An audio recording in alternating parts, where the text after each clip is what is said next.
Welcome to Book Buzz Reviews and Summaries. Picture waking up one morning and feeling like, despite all the commotion, likes, and followers, you are completely alone, surrounded, yet unseen, celebrated, yet unloved, smiling on surfaces, yet silently starving for connection. You've ticked all the boxes, pursued every outside sign of achievement, and yet a part of you is whispering, "This isn't it." What if true success, the kind that glows from the inside out, isn't actually about grinding harder or faking that you've got it all? Together, what if your most epic transformation, deepest healing, and boldest self are hiding, not in isolation, but in sisterhood? A Tribe Called Bliss is not a book. It's an invitation to arms for each woman sick of donning masks, of walking around judgment, of shrinking herself in order to fit in. Lori Harder gives you a map to something precious and revolutionary. True connection, not the type based in gossip, competition, or comparison, but the type that fuels your soul, pushes you beyond your boundaries, and opens your life beyond what you ever imagined. In a world addicted to hustle and superficial perfection, Lori dares you to do the bravest thing of all, to show up as your truest self and surround yourself with a tribe that sees, supports, and stretches you. This book is about incinerating the rulebook of superficial friendships and creating a tribe so solid it fuels your power. It's about entering into radical honesty, fierce love, and unshakable purpose. All of it together, because here's the thing, you weren't supposed to do this on your own. Your dreams, your healing, your growth, all of those things lift higher when shared with a tribe that calls you to bliss. Are you ready to shatter the noise and emerge into the woman you were meant to be? Then turn the page. Your tribe awaits, and your evolution begins now. Part 1.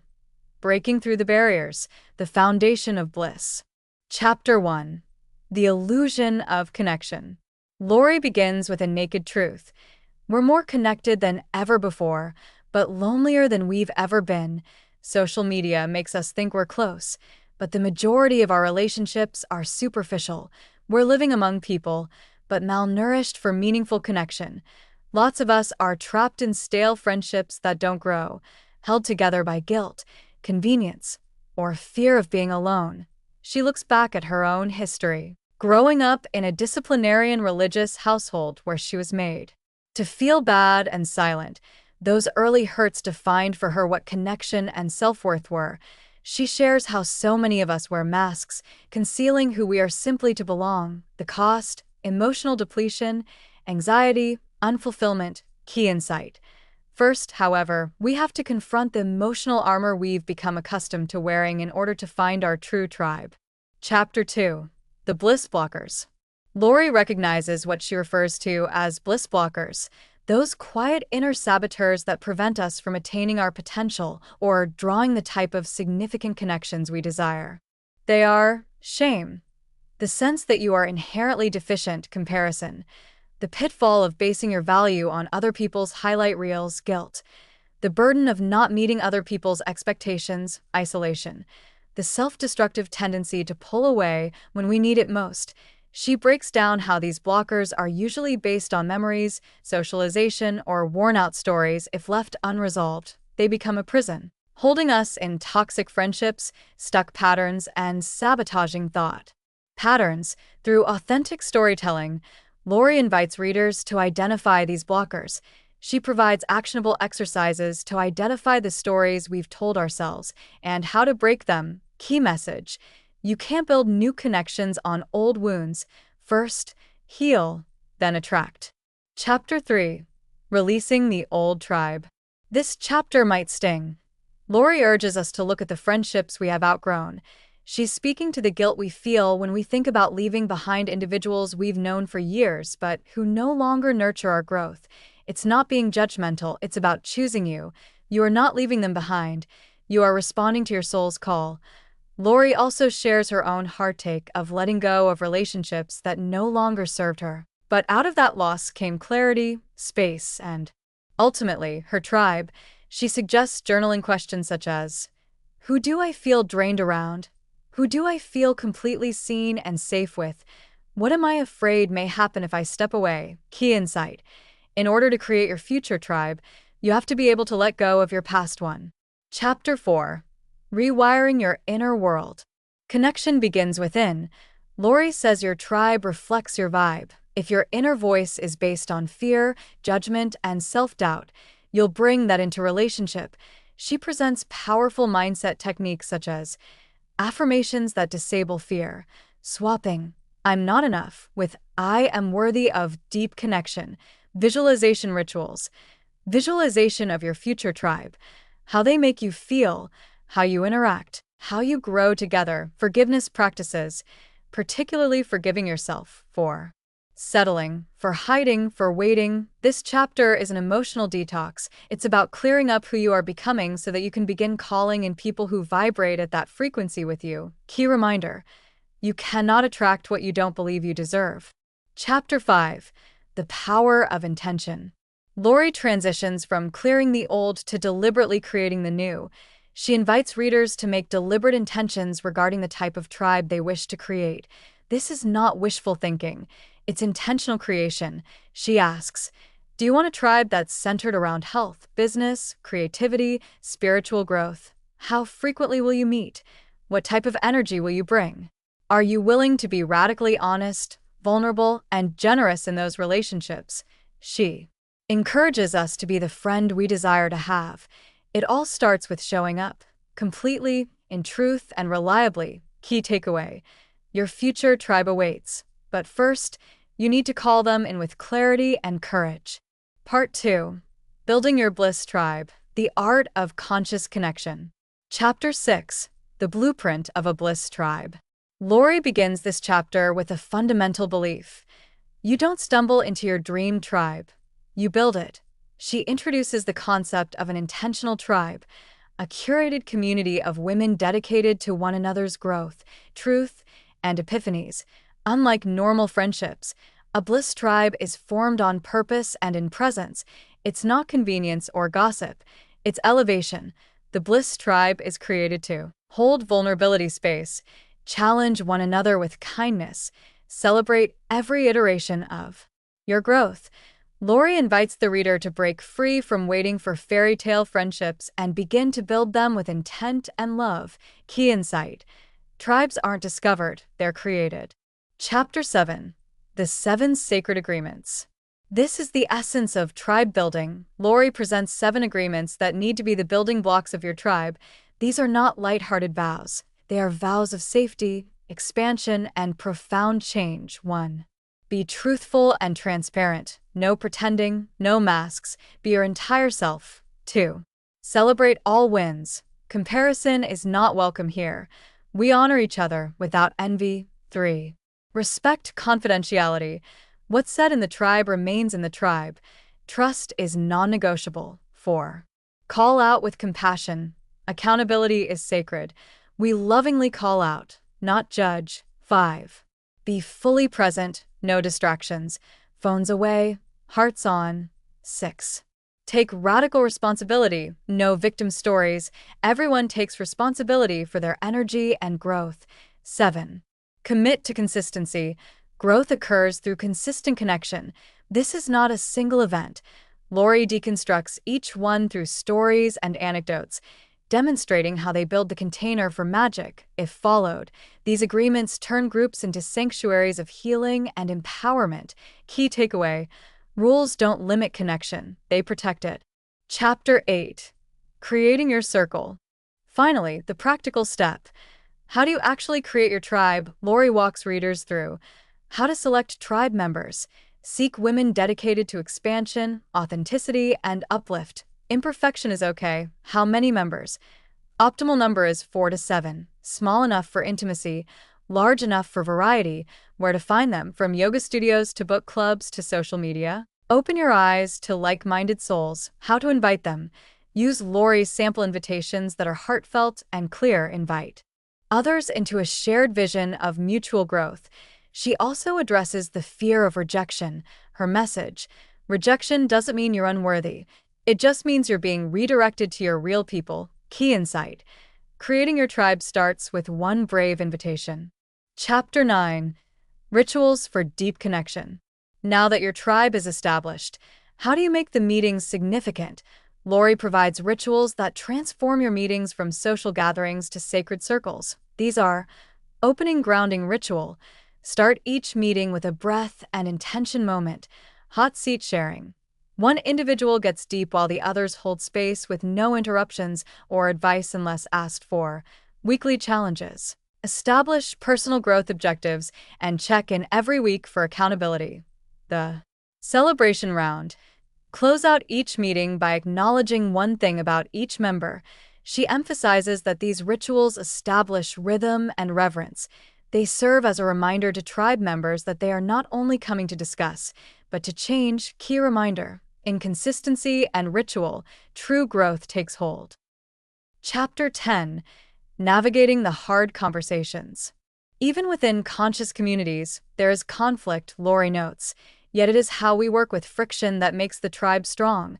She provides scripts and tools for working through unmet expectations, calling someone out with grace and clarity, mending trust after messing up, knowing when to lovingly let someone go. One of her most impactful statements in this chapter is, "When love leads the conversation, truth can walk in safely."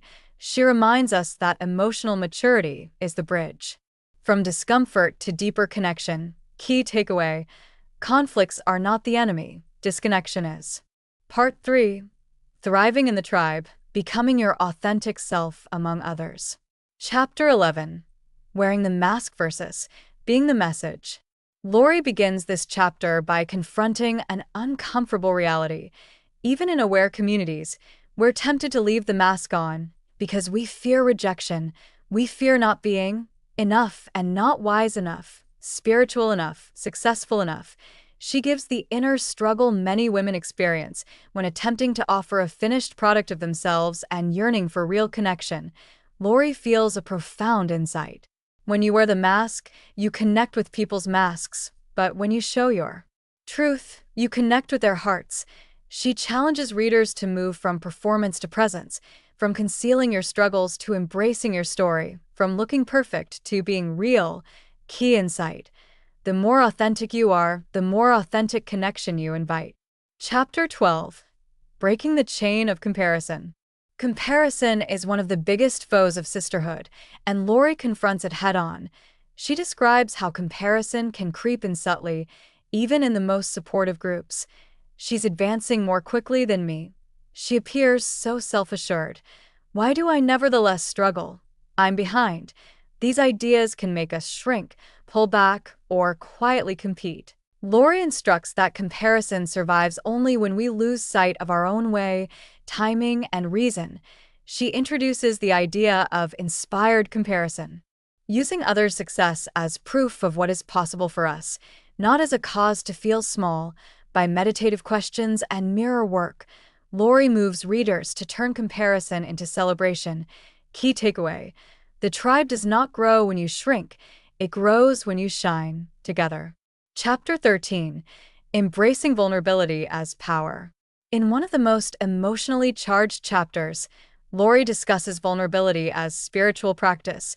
She reminds us that vulnerability is not weakness, it's where true connection, courage, and leadership are born.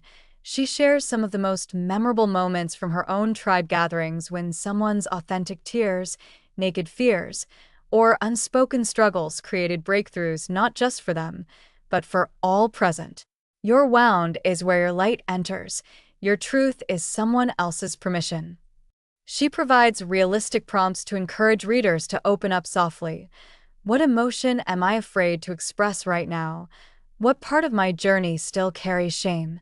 What truth, if spoken aloud, would set me free? Reminds us Lori. You go first. The deeper you go, the deeper others will meet you. Critical insight: your story is not a burden, it's a bridge. Chapter 14. Becoming the example. Here, Lori shares one of her strongest mantras: be the example of what's possible. Instead of preaching, persuading, or healing others, she asks you to live your truth so bravely and beautifully that others are moved to rise up just by being around you. Your energy, integrity, and courage can cause ripple effects in your tribe, family, business, and beyond. This chapter emphasizes leading by embodiment, choosing alignment over approval, talking your needs clearly, leading space without judgment. She says that leadership within the tribe is not about being loudest or wisest. It is about being most authentic, dependable, and loving version of you. Key takeaway: you don't have to lead with words, lead with your life. Chapter 15. Navigating growth gaps within the tribe. What do you do when you start developing faster than the person in your tribe, or when someone else is growing while you feel like you're stuck? Lori provides empathetic insight on how to respect everybody's own pace, boundaries with kindness, readjust or lovingly release when necessary. She proposes the concept of compassionate detachment, acknowledging that growth sometimes involves releasing, yet doing so with love and appreciation, rather than guilt. She promotes frequent tribe check-ins. Time to speak up about how each of us is feeling, growing, or struggling. These check-ins eliminate resentment and build trust. Key reminder: growth is messy, but love makes it sacred. Part 4. Integration and Expansion, Living the Legacy of Bliss. Chapter 16. The Integration Phase, Bliss in the Real World. Lori starts with a key question. How do you bring your highest self into your everyday life? Integration is alignment. Aligning who you've become in your tribe with who you are in your family, workplace, community, and inner world. It's not always simple. There will be old triggers, outdated environments, and people who don't get your growth. Lori provides the tools for this reintegration. Morning rituals to ground your truth before venturing out into the world. Mini tribe moments throughout the week to remain connected via voice notes or intention texts, setting up an inner council of support. A few intimate tribe members who can speak truth into your life when you are off track. She reminds us that the tribe isn't a way of escaping the world. It's a training ground for living within it with greater power, presence, and peace. Key insight: growth within your tribe must become growth beyond your tribe. Chapter 17. Sustaining the Flame. Even beautiful tribes can fade without conscious nurturing. This chapter is Lori's guide to keeping your circle strong and soulful over time. She recommends regular recommitments to the 7 agreements, seasonal retreats, or themed gatherings to reignite connection, rotating leadership so each woman gets a chance to lead, share, and support, group intentions, or creative projects that create common purpose. Lori also speaks of energy hygiene, paying attention to emotional leaks, gossip, or complacency that can show up as time goes on. She speaks to the power of courageous conversations to clear energy and maintain love at the forefront. Key message: relationship longevity is anchored in intentionality, not convenience. Chapter 18. Becoming a Lighthouse. In this compelling chapter, Lori asks readers to take everything they've learned and be the light for others. You are not meant to find your tribe and keep it hidden. You are meant to lead others to their own. She describes how each of us can begin a second or new tribe in another part of life: business, motherhood, wellness. Mentor younger women in creating their tribes. Share your tribe's reach online or in workshops. Talk openly about what actual sisterhood looks and feels like. This is the chapter where individual transformation becomes global revolution. Lori spells it out. Bliss is not selfish, bliss is service. Key takeaway: after being healed, your presence is healing to others. Chapter 19. Trusting the Cycle of Expansion. Not every tribe survives eternally in the same way, and that's okay. Lori speaks kindly of the natural unfolding of relationships. Sometimes your tribe changes, sometimes it breaks, sometimes people go separate ways, but none of this is failure. It's fulfillment.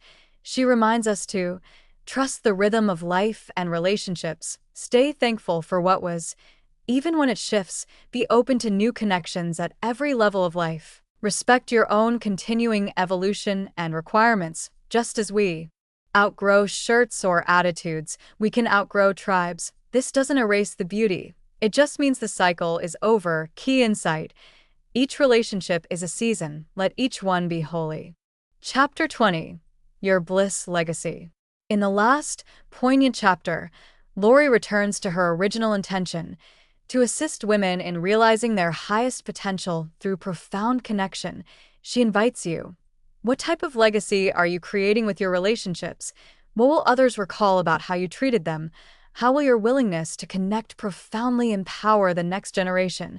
She challenges you to live as an active invitation for real sisterhood, to be a sanctuary space, a truth teller, a celebration leader, a permission giver, a bliss spreader. Your tribe is not just for you, it is your gift to the world. This is your moment to live out the love, depth, and truth you've cultivated, to stop searching and start sharing. Conclusion: A Tribe Called Bliss by Lori Harder. As we finish the last pages of A Tribe Called Bliss, one thing echoes truer than ever. You are never supposed to live life alone. Under the din of shallow friendships and filtered connections is a silent longing in so many of us, to be heard, to be held safe, and to be home. Lori Harder doesn't merely offer comfort. She offers us a compass, pointing us towards purposeful, meaningful sisterhood that redefines not just how we connect, but who we become. This book is not just a guide, it's a revolution.